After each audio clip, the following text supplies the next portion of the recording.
Welcome to Meet Me for Coffee. Once again, I have my fabulous friend, Nitin Bhatnagar, on for Traveling the Cosmos, a journey through the sun. He's going to share some insights into mind, body, spirit, not just on a scientist level, but more of a cosmology level of inner and outer and how the cosmos affects human beings as well. So welcome, Nitin.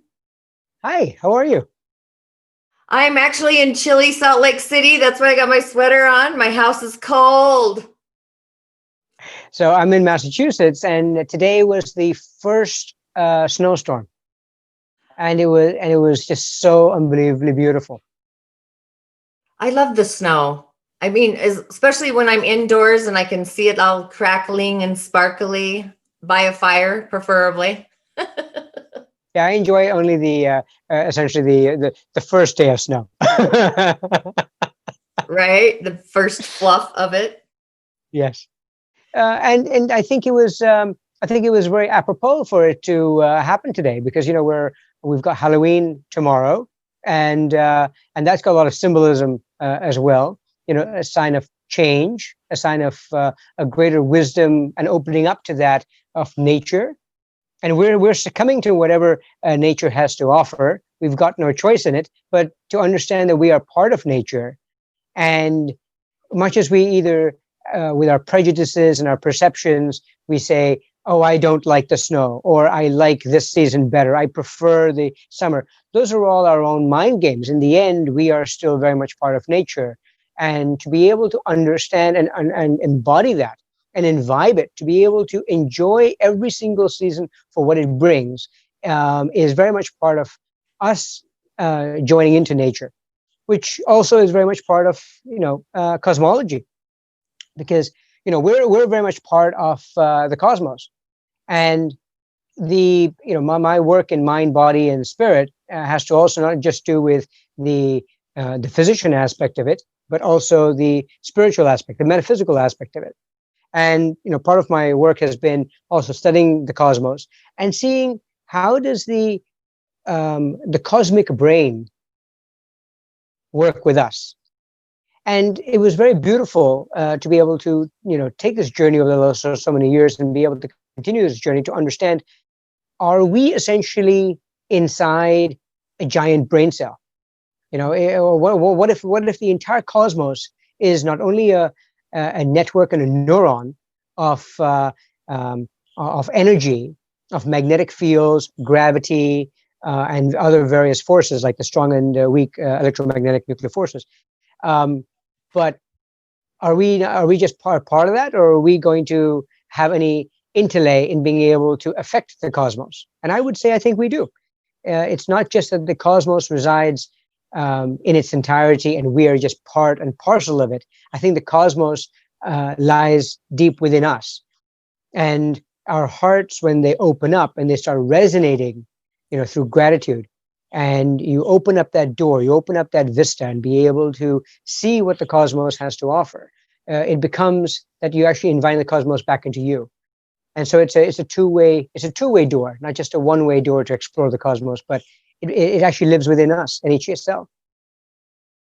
Well, yeah, absolutely. I mean, we're all connected. We're all energetically, I feel like we're kind of our own star being anyway, made of multiple different flashes of light in our own personal cosmos in a way. So I want you to hit on like the astrology component versus the cosmos.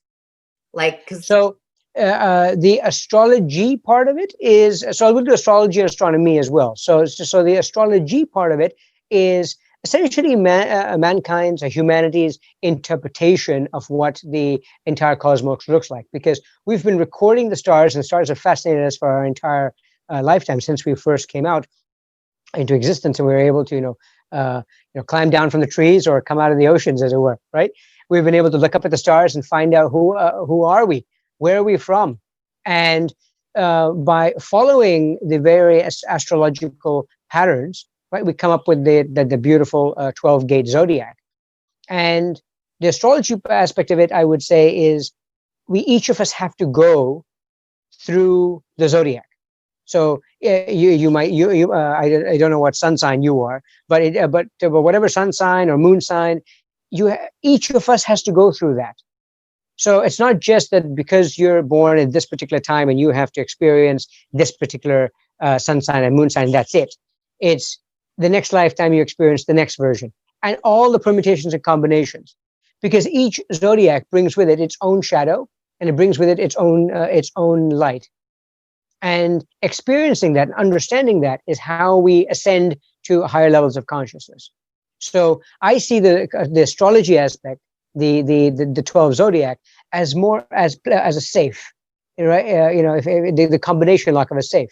If you keep going through all your various combinations, and only finally when you've gone through all possible combinations of this in all possible lifetimes, is you able to go.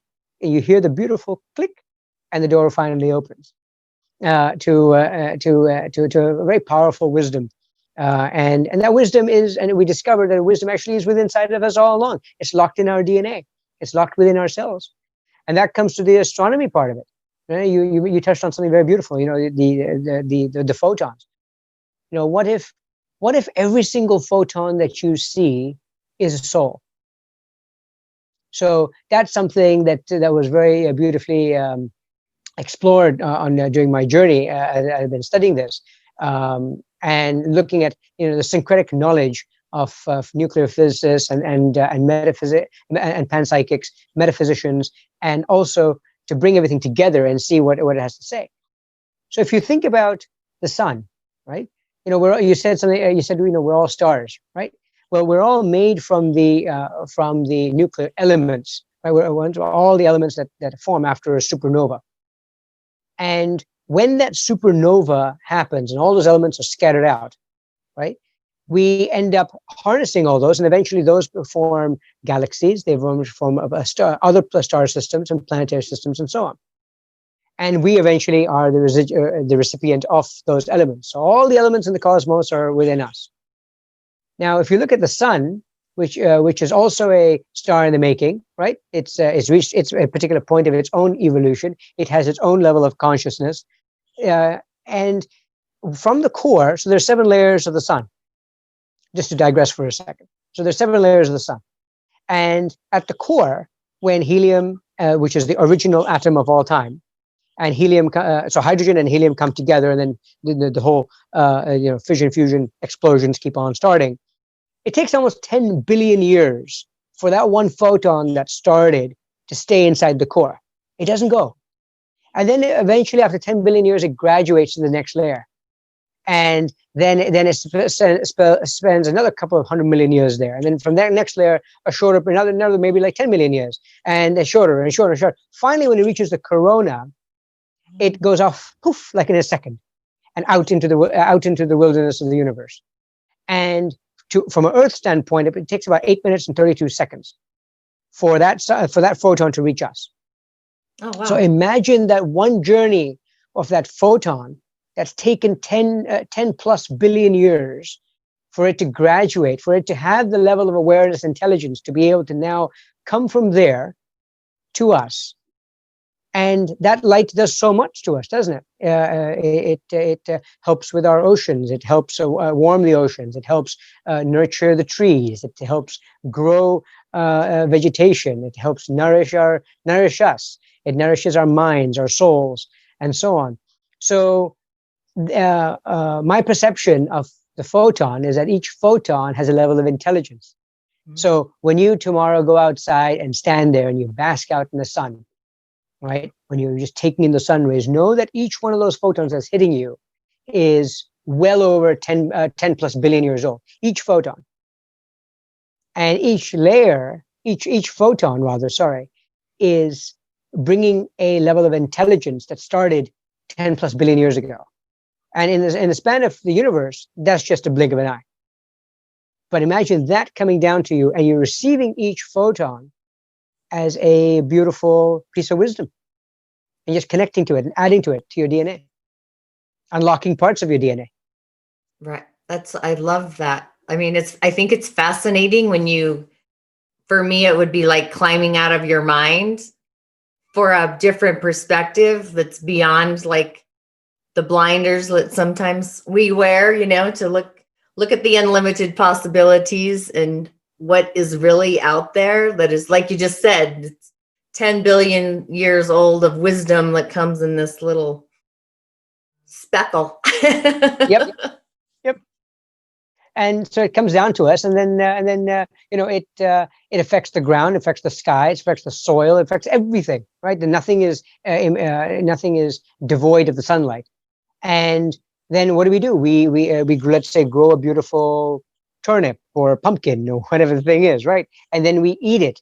We're taking its DNA, its information, and adding it to ours. Or if, let's say, if you're eating meat, you're eating the animal that grew up with that sunlight, that ate the plant that and now that received that light, and now you eat the animal. Again, you're still receiving that DNA. You're still receiving that knowledge. Yeah. So I in like some format. that. It's like we're eating our own light source. Essentially, yes. Right? Because in the end, we are essentially just love and light. I had Right. I put up a post on this.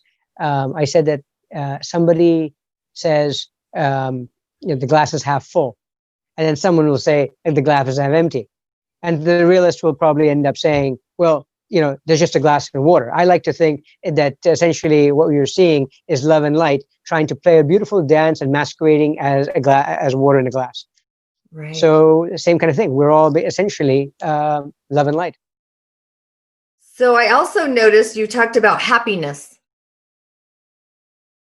I did. Okay. Let me hang on. I'm looking. Besides, we're gonna demystify Halloween soon too. Cool. So yeah, what is your perspective on Halloween? So Halloween is a very beautiful time period. It's actually not just Halloween. It's actually All Hallows Tide. And All Hallows Tide is actually a 3-day time period. And if you start going back deeper and deeper and deeper into the origins of the cultures, you discover how it was a whole nother culture of nature. And then syncretically, other religions, younger religions like Christianity, Islam, and Judaism, even though they may be appearing old, in the grand scheme of things, in the pantheon of humanity's vista, it's actually they're pretty young religions, and they've just added to the whole layer. And now modern religion has come up with just simply trick or treating. We've forgotten actually the origins of this. So All Hallows Tide is made up of Halloween, which is which essentially is the Hallow Eve, which is the night before Hallow Day, and Hallow meaning holy. Mm. And then on the third day is essentially All Souls Day. So actually, the way this goes is it's All Souls Eve, All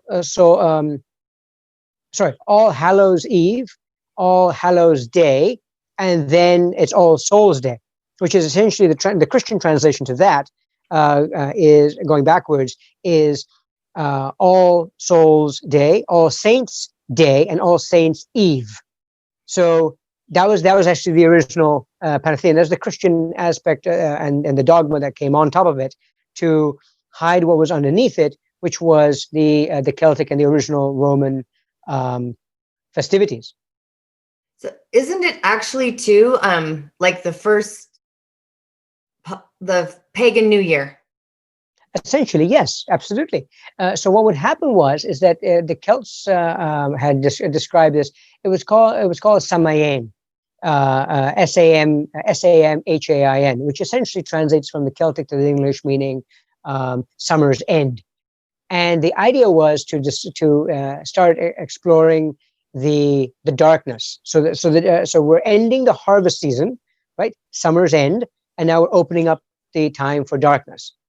And the Christian pantheon that came along added on that, darkness meaning, if nature is dying, let's also, and we're going to be honoring that, which is what the Celts were doing. They were honoring nature both in the light and the dark.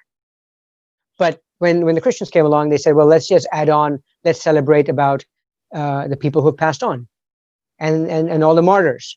And then let's talk about the saints. So these were all syncretic layers that were added on. and essentially sitting on the foundation of the rituals. And there's some very beautiful rituals that they've got, and essentially, when you see the equinox and the solstice, Halloween is the night of when the thin veil between that sudden change from light into dark.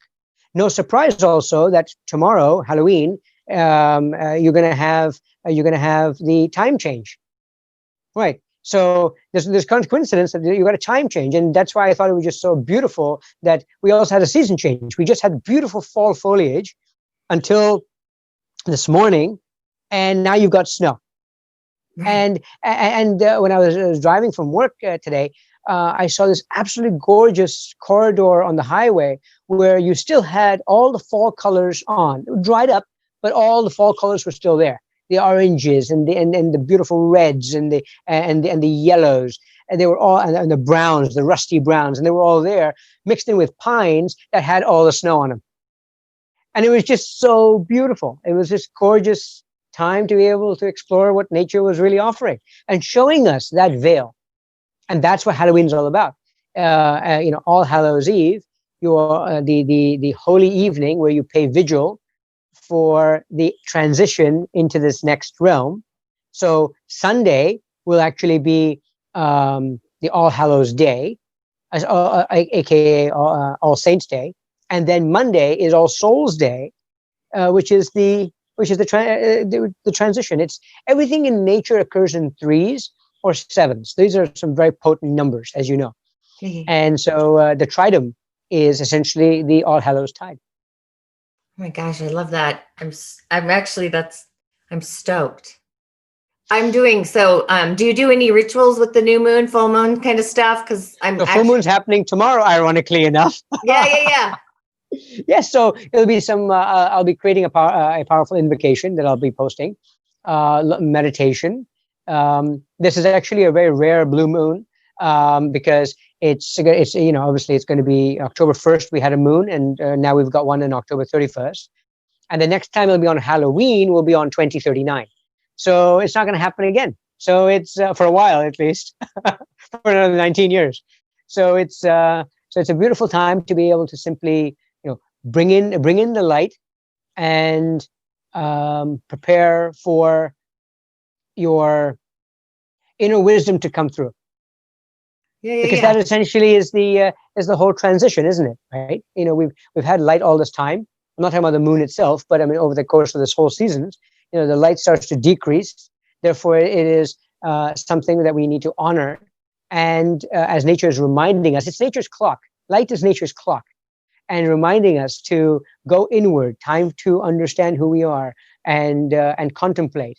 And that's exactly what our change in light is doing, because the light frequency is changing. So therefore, we're not going to be as active and vibrant and so on. And to honor that space, that pause into the darkness, as it were. But you bring all that into the light and reveal it. And the same thing with the moon, right? The new moon and full moon. It's the same exact concept. What nature plays every day with us, every day and every night and every month. Yeah. It's just like you said, like where the planets are, the cosmology, the astronomy, even though it's similar, it still is constant and it's still always changing. So I'm actually really excited for this full moon. I'm sure at your end of the US, it's big and bold. And by the time it hits me a little later, it's getting big and bold. Time is an illusion, right? Absolutely. So, but it brings along lots of festivities too. Yeah. So do you do like a 3-day kind of ritual kind of ceremony? Well, I'm actually on call this weekend, so the ceremony is going to be cut short. But essentially, the Halloween what we do is the trick or treating, the customary trick or treating, and then the following day is more for recuperation and understanding. But because of the full moon, I'll probably end up doing a lot more meditation on the Saturday, not just on on Sunday as well. Yeah. So how did you you do a lot of amazing knowledge, education. You're always kind of invoking different aspects of this whole wonderful universe we live in. How did you find this Children of the Sun? How did that even come into inspiration? So the Children of the Sun is a program by Dr. John Demartini, and he's been one of my mentors and friend, and he's a panpsychic, a human behavioral specialist, and he's traveled the world and been an extensive reader for the last 47 years, and I've been doing many of these courses along with him. He's been the teacher, and I've been learning, and I've been doing these courses because there've been gaps in my knowledge from my own reading over the last so many years, and I wanted to fill in those with other aspects and get a bit of a different perspective. So when he was offering this course, The Children of the Sun, I hopped on the opportunity and did it. It's more for advanced students who've already done other courses, and so then this opened up to be able to do. So what was your favorite aspect of this particular course? Like what was something like you totally changed? Well, I'm sure there was a bunch of things actually, but what was maybe the top three things that popped your top? Well, I would say the number one thing was, truly understanding atomic intelligence. So right now, for example, your computer, right? Your computer has all these chips, right? And all these chips inside are basically silica, right? They're and they've got carbon and all the electronics of yours. Everything is substances made from carbon, and so the silica is actually, each atom holds intelligence. So our conversation is essentially traveling from each silica atom to silica atom to silica atom. So so one thing in the course, we went through the nuclear physics of and the atomic chemistry, and it was beautiful to understand that if every atom holds an intelligence, right, then the whole cosmos also holds all this intelligence in all its atomic structure, right, in all the elements that are already there. And so therefore, we also hold all the same atomic intelligence. So when we start looking at the cosmos and we see the patterns that are constantly emerging, right, how is everything navigating? I mean, so let's step back for a second. Where is God? Right. We would like to ask ourselves, where is God or goddess? Right. We say, oh, the nature is goddess, right? The nature not just in our own Earth, but also in the planetary systems, and the stars. The Prakriti is, as they used to call them, the manifest. We would call that essentially the goddess, right? And then what else is in between? We would call the god, right? And for example, in the Shiva and Shakti idea in Hinduism, right? Shiva is the idea, but is perfectly still. What gives the whole universe motion is the goddess Shakti, because she is the energy that brings everything into vibrancy and life. The birthing, as it were, the universe, right? Yeah. So when you have that idea that you've got this duality, but where is all this intelligence lying? All right, from a nuclear physics standpoint and from a science standpoint, we're discovering that it is the magnetic fields. The magnetic fields, is controlling everything. Every little cell to every galaxy and to every supercluster and even beyond. All these, every aspect of the universe is controlled by magnetic fields. In fact, the sun itself throws out these beautiful magnetic fields that goes off right down to Pluto and back. But here the operative word, what I just said was and back. It's a feedback loop. And by loop, it means just like in our own bodies, we have a nervous system, and then we have a sensation that goes down and then comes back. So we know what's going on. We have the same exact idea when we have hormones, right? Some hormone will turn on and then we'll go to different parts, activate various things, and then it'll come back and then shut off the device, right? And shut off the lever, just like our little toilet flush. So the magnetic fields permeate throughout the entire cosmos. And so the intelligence that we're looking for is probably in those magnetic fields. So imagine there is no one God per se that we're looking for, as has been thought of in the anthropomorphic systems, but in fact, actually a permeating energetic field within the almost like within the background radiation itself. And I would go as far as boldly say that the background radiation is essentially your neutral field of balance of love. It's the love matrix, which is permanently always there. And when there is a charge and when there's some sort of judgment, right, things manifest into reality. But when the charge is gone, it goes back into neutrality. Remember, if you remember in one of your shows, we talked about the synthesis and synchronicity of complementary opposites, essentially love. The dethesis and desynchrony of complementary opposites is judgment. So when you come out of that field, you've got judgment and charge, nuclear charge, electronic charge, magnetic charge. And then when it's neutralized and you come back into it, because you're in a state of equanimity and equity, so the psychology of the cosmos, you go back into in that field. And now in physics, we think it's called the Higgs boson field, at least at the moment, right? When you study quantum particles, we're thinking that the Higgs boson field is that energetic field. There are so far 17 quantum particles, but we're thinking that the Higgs boson field is that final layer at the moment. But there's nothing final. It's until our next level of understanding. But eventually we'll understand it as the love matrix. Yeah. It's always in motion too, right? But the reason I bring that up is because all that is a part of a level of intelligence. It's a sea of intelligence. And its atomic structure and our atomic structure is essentially the same. So the intelligence that we're looking for within ourselves, we're completely intelligent because all our atoms are intelligent. Well, and they're all having a conversation constantly, right? Yep. I love that you called it the cosmic brain. Well, it was interesting you say that is because I saw a picture once of the entire universe, okay? And it just looks like all these beautiful trendles of galaxies that are all interconnected. And then I took a look and saw a picture of a neuron cell, which has also all its neuronic trendles connecting.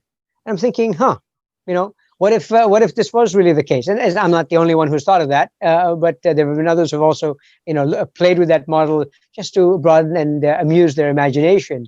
That what if a neuron essentially is the universe, and the universe essentially is part of a much larger cosmic brain, and the whole universe is just a cell inside that cosmic brain. And we're little atoms within that brain of that cosmos. It all makes sense, right? Yep. So how did you come up with Wheels of the Mind? So it was so funny that you say that. It's because I was thinking about it just the other day, and I was remembering a song I heard. What was it?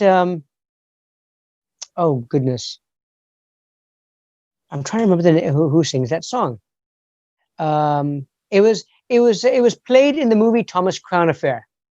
Like whispers of the mind, like turning round and round, like apples. Was